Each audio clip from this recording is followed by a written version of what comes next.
Our story starts in 1979. Margaret Thatcher is elected Prime Minister with the goal of controlling inflation. In the lead up to her election, inflation had spiraled out of control. £100 in 1970 was worth over $300 by 1979. But what caused this? First, the 1970s were rocked by two massive oil shocks, when OPEC doubled and then tripled oil prices. Everything from gas to groceries got more expensive overnight. At the same time, wages kept rising as powerful trade unions demanded more pay to keep up with the rising prices, creating a vicious cycle of rising prices, leading to rising wages, leading to rising prices, and so on. Add to this loose monetary and fiscal policies leading to tons of money floating in the economy, and you have a recipe for disaster.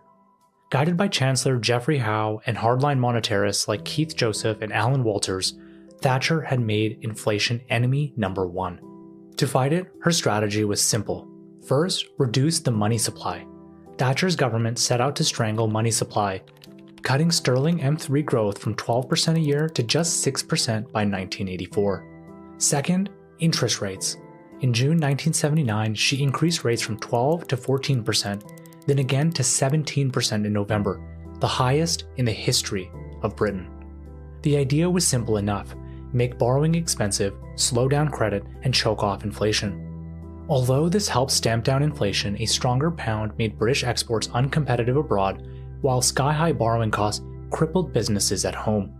Manufacturers couldn't invest, couldn't expand, and in many cases, couldn't even keep the lights on.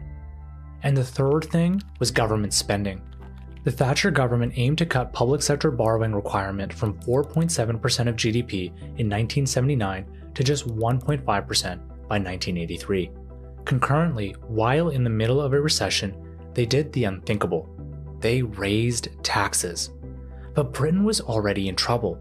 More than 2 million people were out of work, and every month, another 100,000 were joining the unemployment lines. It was so shocking that 364 economists signed a letter to the Times saying the policy had no basis in economic theory. So the question was, did it work? Well, yeah. Although extreme, inflation decreased from 13% in 1979 to 5% by 1983. But at what cost? High interest rates, a strong pound, and spending cuts crushed manufacturing towns across the United Kingdom. Britain's industrial base was gutted and regional inequality began to take shape.